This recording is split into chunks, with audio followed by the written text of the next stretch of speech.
Assalamualaikum warahmatullahi wabarakatuh. Selamat pagi anak-anak.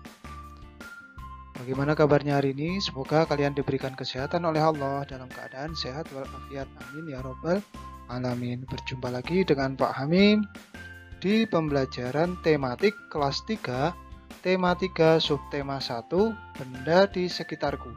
Pembelajaran 1 dan 2.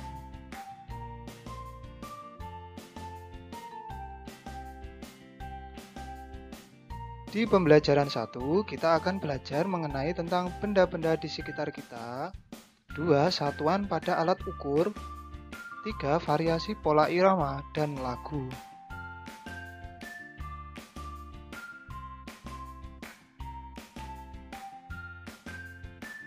Oke, selanjutnya anak-anak, setiap hari kita melihat aneka benda di lingkungan sekitar. Benda-benda itu dapat membantu aktivitas kita sehari-hari. Benda di sekitar kita beraneka bentuk dan warnanya. Ada benda yang berukuran besar dan ada yang berukuran kecil. Ayo perhatikan benda-benda di sekitar kita, bagaimana bentuk, warna, dan ukurannya.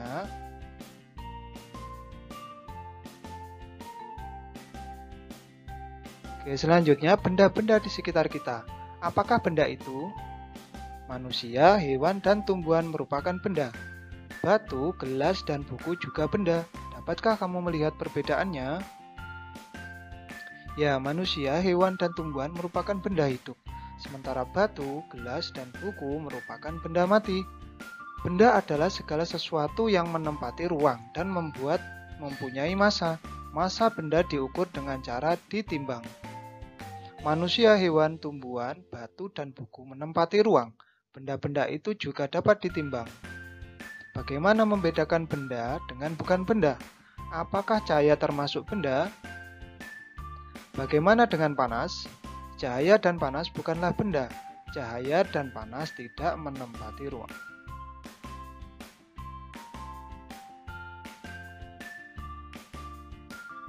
Kamu telah membaca wacana tentang benda. Amatilah gambar-gambar di bawah ini. Lingkarilah pada gambar yang bukan termasuk benda.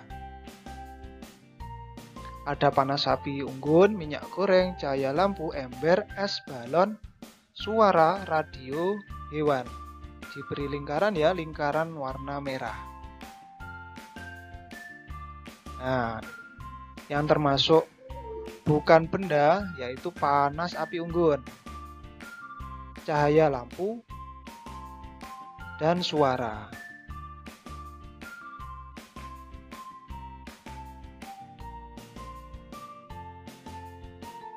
Kamu sudah dapat membedakan benda dan bukan benda. Perhatikanlah benda-benda di sekelilingmu. Benda-benda mempunyai warna, bentuk, dan ukurannya tersendiri.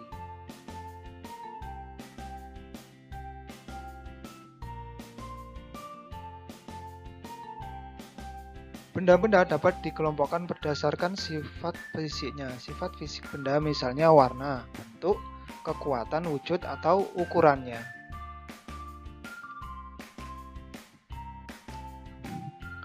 Ukuran artinya benda yang ada di sekitar kita mempunyai beragam ukuran.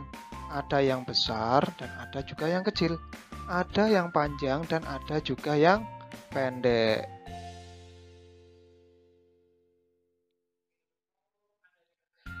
Benda juga memiliki bentuk.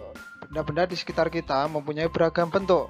Perhatikan bentuk-bentuk benda di bawah ini. Ada bola bulat, segitiga, segi empat.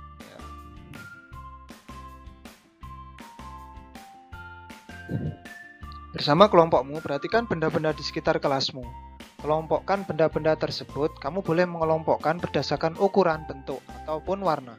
Tuliskanlah alasan pengelompokan yang kamu lakukan. Misalnya kelompok 1, benda berwarna putih. Contohnya 1 buku tulis, whiteboard atau papan warna putih, 3 Eternit, 4 lantai keramik, 5 buku gambar. Kelompok 2, benda berbentuk lingkaran. Misalnya apa?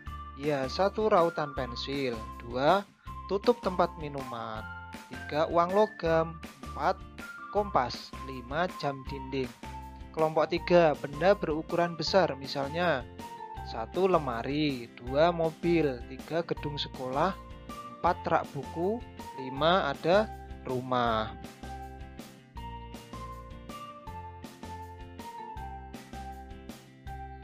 Selanjutnya, kamu telah mempelajari tentang jenis sifat fisik dan ciri benda. Selanjutnya, lengkapilah tabel berikut ini.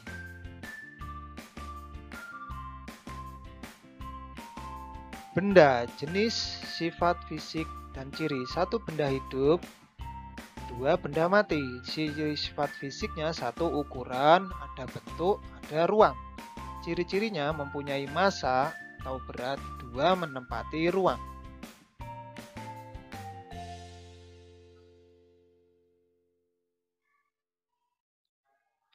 Apakah kamu pernah melihat benda-benda di bawah ini? Ya, misalnya penggaris, ada alat untuk mengukur kain, ada meteran.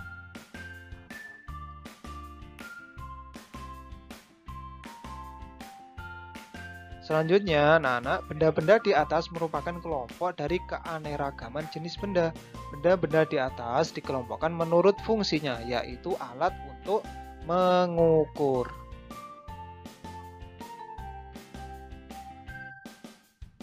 Setiap alat ukur mempunyai satuan. Perhatikan satuan pada alat ukur di bawah ini. Nah, ini adalah penggaris. Satuannya yaitu sentimeter. Satuan yang dipakai pada penggaris adalah cm atau sentimeter. Coba cari tahu satuan yang digunakan pada alat ukur lainnya.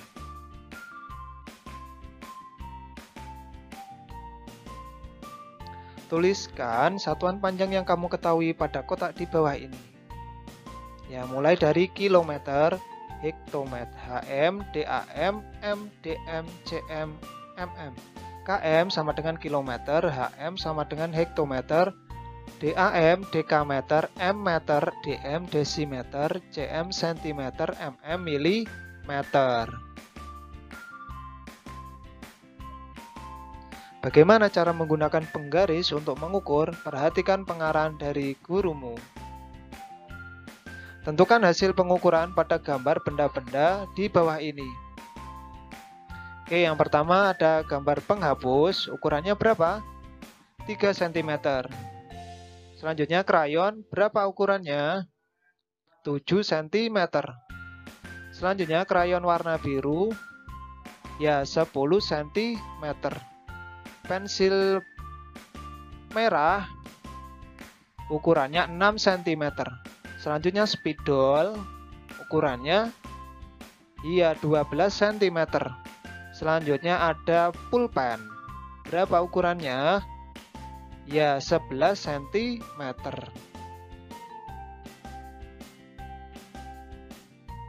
Benda dapat dibuat dengan bermacam-macam bahan. Ada benda yang terbuat dari batu, kayu, besi, kaca, plastik, dan lainnya. Setiap benda dapat menghasilkan bunyi yang khas jika diketuk. Benda-benda tersebut menghasilkan bunyi yang berbeda. Ayo kita dengarkan bunyi-bunyian dari berbagai alat musik ritmis. Apa itu alat musik ritmis, anak-anak? Ya, alat musik ritmis itu adalah alat musik yang tidak bernada, namun dapat menghasilkan irama lagu. Ada berbagai macam alat musik ritmis. Berikut ini beberapa contoh alat musik ritmis.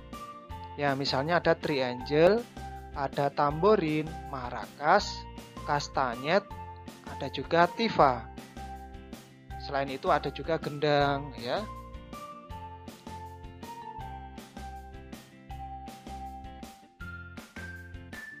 Berlatihlah memukul pola ketukan berirama menggunakan simbol berikut.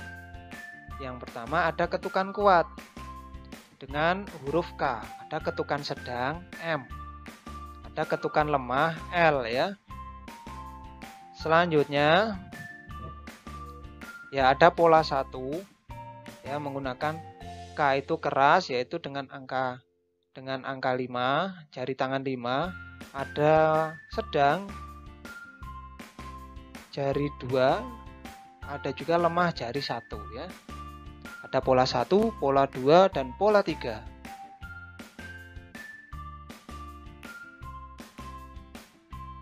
Gunakan benda di sekitarmu untuk menghasilkan bunyi. Setiap benda dapat menghasilkan bunyi yang berbeda-beda. Oke, misalnya ini. Bersama kelompokmu buatlah pola irama sendiri, tampilkan di depan kelas. Perhatikan pula bagaimana pola irama kelompok lain. Ayo berlatih menggunakan tepuk untuk mengiringi lagu. Nah, contohnya lagu Teka-teki ciptaan Ibu Sud ya. Bisa anak-anak nyanyikan di rumah lagu tersebut ya, lagu Teka-teki ciptaan Ibu Sud. Selanjutnya, anak-anak, di pembelajaran 2 kita akan belajar mengenai benda yang terbuat dari kayu. 2 musyawarah, 3 kombinasi gerakan melempar dan menangkap.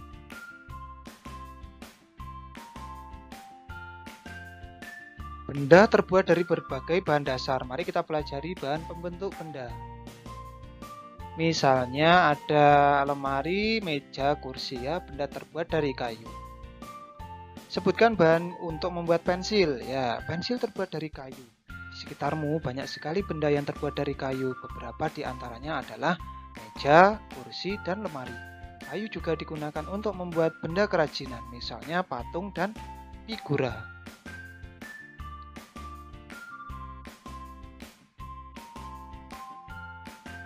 Kayu adalah bagian dari pohon. Untuk memperoleh kayu, kita harus menebang pohon, kemudian mengambil bagian batang untuk diolah menjadi berbagai macam benda. Perubahan dari batang kayu menjadi benda-benda tersebut melalui proses yang berbeda-beda. Ya, anak-anak, yang pertama yaitu batang pohon ditebang. Batang pohon yang telah ditebang disebut kayu gelondongan atau log. Ya, kemudian log dikirim ke pabrik atau pusat penggergajian. Pengiriman log menggunakan angkutan khusus seperti truk melalui darat atau kapal melalui sungai. Ya, setelah itu, log itu dipotong-potong sesuai keperluan untuk menghindari jamur dan serangga yang dapat menyerang kayu. Maka kayu perlu dikeringkan. Caranya hanya dengan dijemur. Kayu dijemur sekitar 2 hingga 4 minggu. Setelah dijemur, kayu siap diolah sesuai keperluan. Kayu dapat dipilih menjadi bahan dasar benda. Mengapa? Ya, karena kayu mempunyai banyak keunggulan. Keunggulan kayu adalah ya, mudah dibentuk. Beberapa benda yang terbuat dari kayu jati dapat bertahan sampai puluhan bahkan ratusan tahun. Kelemahannya, benda berbahan kayu adalah tidak tahan api, sehingga mudah terbakar. Namun, ada beberapa jenis kayu yang mudah terserang rayap atau serangga lainnya. Oke, berdasarkan wacana di atas, jawablah pertanyaan berikut. Yang pertama, anak-anak, berapa lama waktu yang dibutuhkan untuk pengeringan kayu? Berapa lama ya? Ya, lama waktu yang dibutuhkan untuk pengeringan yaitu kayu 2 hingga 4 minggu. Yang kedua, apa keunggulan benda yang terbuat dari kayu? Ya, benar sekali. Keunggulan kayu itu adalah mudah dibentuk. Beberapa benda yang terbuat dari kayu jati dapat bertahan sampai ratusan tahun. Tahan lama, desainnya elegan, kualitas bagus, tidak mudah rusak, mudah dirawat. Apa kelemahan benda yang terbuat dari kayu? Ya, kelemahan benda yang terbuat dari kayu adalah tidak tahan api sehingga mudah terbakar, mudah terserang rayap atau serangga lainnya. Tuliskan contoh benda yang terbuat dari kayu, misalnya di tempatmu apa saja, anak-anak? Ya, ada patung, ada ukiran, ada tempat pensil, ada topeng, ada furniture. Nah, misalnya furniture itu meja, kursi, lemari, tempat tidur, ada pintu, dan jendela.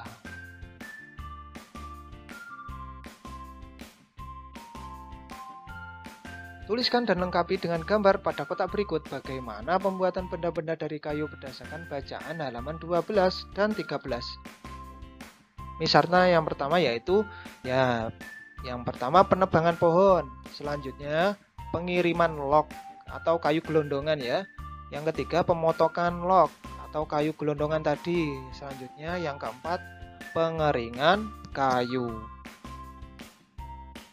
Ya, contohnya seperti ini.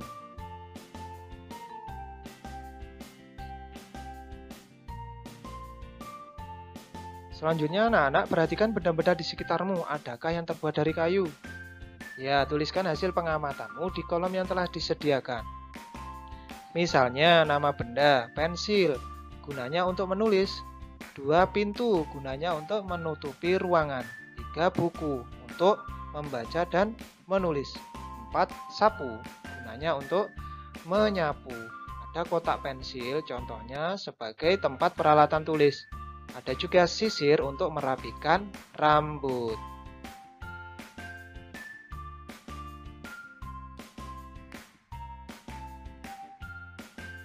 Nah, fungsi hutan antara lain untuk menyerap air hujan. Hutan menyimpan air hujan termasuk dalam jumlah yang banyak. Namun ketika hutan digunduli, membuat aliran air terganggu. Hal ini menyebabkan air menggenang. Akhirnya terjadilah banjir yang mengalir ke pemukiman penduduk. Kebutuhan benda dari kayu yang terus meningkat mengakibatkan kebutuhan akan bahan kayu terus meningkat.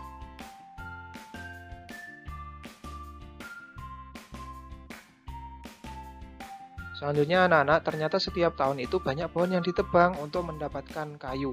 Terkadang ada sekelompok orang yang menebang pohon tanpa izin. Kegiatan ini disebut penebangan liar. Semakin lama jumlah pohon di hutan semakin berkurang.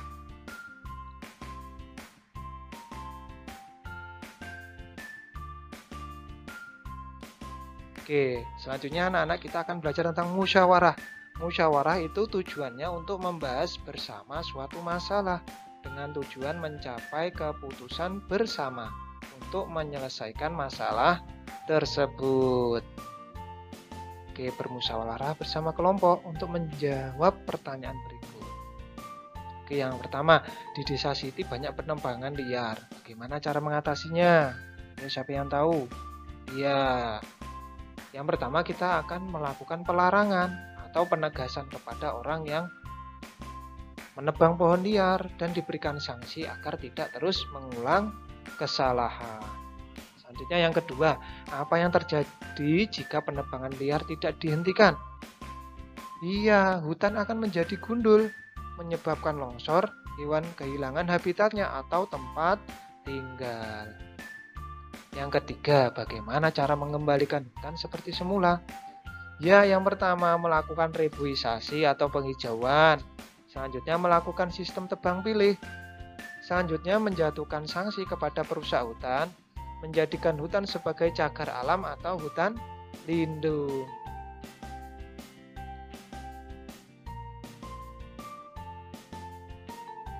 Oke, kamu telah bermusyawarah bersama temanmu tentang penebangan liar ya. Tuliskan pengalamanmu bermusyawarah bersama teman di bawah ini. Oke, misalnya, apakah bermusyawarah yang dilakukan berjalan lancar? Iya, musyawarah akan berjalan lancar ketika kita mengutamakan persatuan dan kerjasama. 2. Apakah semua teman memberikan pendapatnya? Iya, mereka memberikan pendapat dan tanggapannya. Ya, 3. Apakah kamu setuju dengan hasil keputusan bersama? Berikan alasanmu. Ya, setuju karena keputusan yang didapat dari hasil kesepakatan bersama yang telah disepakati dengan adil.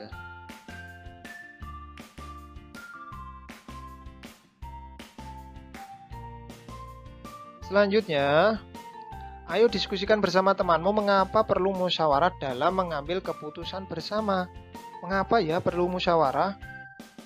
Ya, karena ada 3 alasan anak-anak, yaitu yang pertama, agar adil dalam keputusan. 2. Mencapai mufakat. Apa itu mufakat anak-anak? Ya, mufakat itu pendapat atau keputusan yang disetujui oleh semua pihak atau semua orang. 3. Agar tidak ada yang dirugikan. Ya, jadi semua itu diuntungkan, tidak ada yang dirugikan.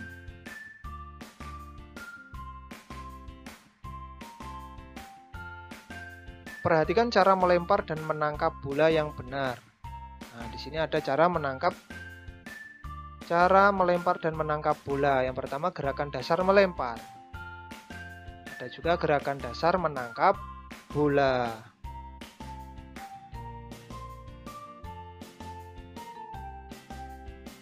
Selanjutnya gerakan kombinasi melempar dan menangkap. Oke, contohnya seperti ini. Sebelum melakukan permainan bersama teman-temanmu, lakukanlah pemanasan. Pemanasan dapat dilakukan dengan bermain. Selanjutnya,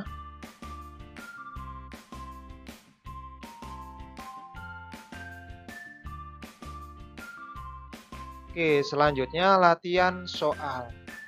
Yang pertama, tulislah satuan panjang yang kamu ketahui tadi ya. Sudah di depan tadi ya. Yang kedua, apa arti dari alat musik ritmis? Ya, alat musik yang bagaimana ya alat musik ritmis? Yang ketiga, bagaimana cara mengembalikan hutan seperti semula atau seperti sedia kala? Gimana ya anak-anak? Yang keempat, apakah tujuan dari musyawarah? Ya, apa ya tadi tujuannya musyawarah? Ya.